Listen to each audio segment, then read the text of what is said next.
duleedka magaalada Garowe ee Puntland waxaa beeraley ay ka samaysteen beero cusub oo ay ku beeraan dalagyo aan deegaankaasi horay uga bixi jirin sida cambaha, mooska iyo canuuniga. qaar ka tirsan khudaartan ayaa loo iibgeeyaa suuqyada magaalada Garowe oo markii hore khudaarta noocan ahi ay uga iman jirtay dhinaca koonfurta Soomaaliya. warbixintan waxaa Garowe ka soo diray wariyaheena Nuux Muuse Birjeeb. beertan waxaa lagu magacaabaa Barako iyo Dheefunaag waxay 22 kiiloomitir dhanka bari ka xigtaa magaalada Garowe. waxay rumaysay riyooyin aan la filayn. mulkiilaha beerta ayaa ku tijaabiyay geed miroodyo badan oo horay loo aaminsanaa inaysan halkan ka bixi karin oo uu ka mid yahay muuska. beertan waxaan bilaabay muddo laga joogo 3 sano iyo bar. ujeedadan kale ahna waxay ahayd Soomaalidu wayada dibadaha u dhooftay waxaan si baldalka tijaabi wax soo saarkiisa. mid kale waxaan lahaa meherado maqaayo cunto marka qudaarta waxay iga iman jirtay koonfur iyo waqooyi.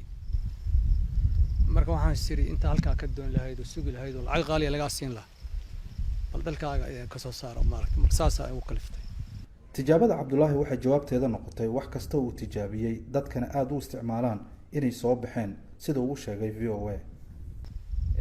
markaan arkay biyaha Ilaahay iga siiyay meeshan oo runtii biyo macaan ah iyo dhulkii oo bacrin ah iyo ciidda oo wanaagsan iyo wax kasta oo aan meeshan ku beero inay ka baxayaan markaan arkay ayaan ku dhiiray beerta inaan fidiyo oo waxyaalo badan tijaabo inaan ku sameeyo. marka waxaan ku beeray moos, waxaan ku beeray qumbe, waxaan ku beeray qare, waxaan ku beeray babay, waxaan ku beeray liin, geed mirood, liin iyo saytuun iyo timir. waxaasoo dhan midba mid uu ka wanaagsan yahay. iminkana waad aragteen timirtii waa bilaabatay, saytuunkii ilaa 2 jeer markii labaad baan gurayaa, liintii iminkay bilaabatay, timirta waa la mid. waxaan is leeyahay haddii sanad dambe sii joogto gawaari waaweyn baa laga raraya laga dhoofinayaa weliba. beertan sanad kadib asaaskeedii waxay nasiib u yeelatay in khudaarta ka soo go'da qayb ka mid ah loo iibgeeyo suuqyada xamar iyadoo lagu qaadayo diyaarad. waana markii ugu horeysay taariikhda inta la ogyahay ay dhacday arrintaas. meelo badan oo Puntland ka mid ah ayaa laga dhoofiyay khudaartaas aan ogahay. kulli beerteeda intaana waxa laga qaaday kabsar.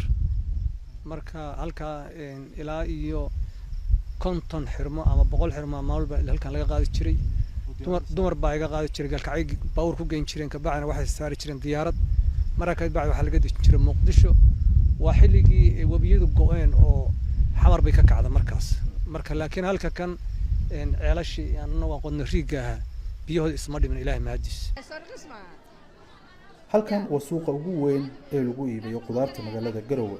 waxaana waqtiyadan dambe gaara khudaar ka soo go'day beero ay ka mid tahay tan Cabdullaahi ee ku yaal duleedka magaalada, taasoo yareysay khudaar badan oo ka imaan jirtay koonfurta Soomaaliya iyo Somaliland isla markaana soo socon jirtay waqti badan.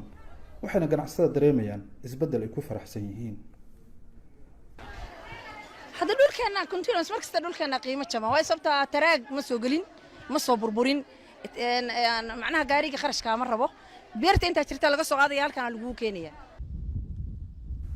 Cabdullaahi ayaa ka cabanaya aqoon la'aan ka haysata dhanka beeraha isagoo aaminsan in haddii ay heli lahaayeen aqoon badan ay wax badan ka tari lahayd wax soo saarkooda.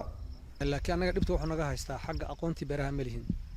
marka caadifad iyo in adag baan soo galnay laakiin dadka aqoonta beeraha u laana markii oo koonfurta iyo meelaha waqooyi ka yimaada idyaamo yar bay nala joogayaan ka bacdan ama waa tahriiban oo naga tagaan.